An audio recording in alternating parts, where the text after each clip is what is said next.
এইদিকে চলে তো আমি চারটে লিখলাম, সব কাজ করে দিচ্ছি। আমার করতে ইচ্ছা হয় না, আমাকে কেন দেখলাম? আমি সব কাজ করছি, আমাকে কেন ইচ্ছা? সমস্যা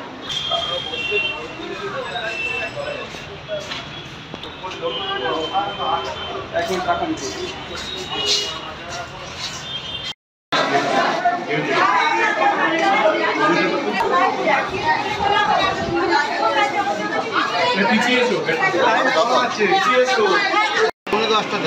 ও প্রায় 1.5 ঘন্টার ওপর 2 ঘন্টা হতে যায়। ও কোন ডাক্তারকে দেখাতে এসছো?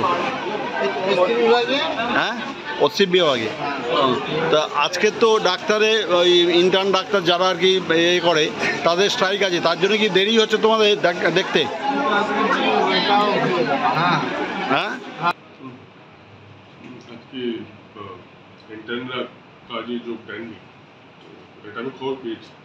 তো আমাদের ডাক্তারবাবুরা পেশেন্ট দেখছেন, পেশেন্ট দেখতে একটু হয়তো অন্যান্য দিনের তুলনায় একটু বেশি সময় লাগবে, কারণ ওনার প্রাথমিক যে চেক আপটা করেন সেটা পুরোটাই মেডিকেল অফিসাররা করছেন, তো একটু সময় লাগবে আজকে।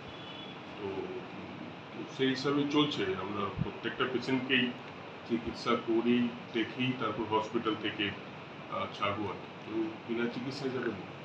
বারুইপুর যে মহকুমা হাসপাতাল আছে এটা দক্ষিণ চব্বিশ পরগনা, প্রায় বহু দূর দূর থেকেই রুগীরা আসে এখানে, আউটডোর দেখাতে আসে। তাতেই একটা ডাক্তার, মানে একটা বিভাগে একটা ডাক্তার বসে আছে, ইন্টার্ন নেই। তাহলে তো কিছুটা অসুবিধা হচ্ছে তো। সময় লাগছে, এটা ঠিক কথা, সময় লাগছে। মেলে একজন আছেন, ফিমেলে একজন আছে, আমাদের মেডিকেল অফিসাররা দেখছেন।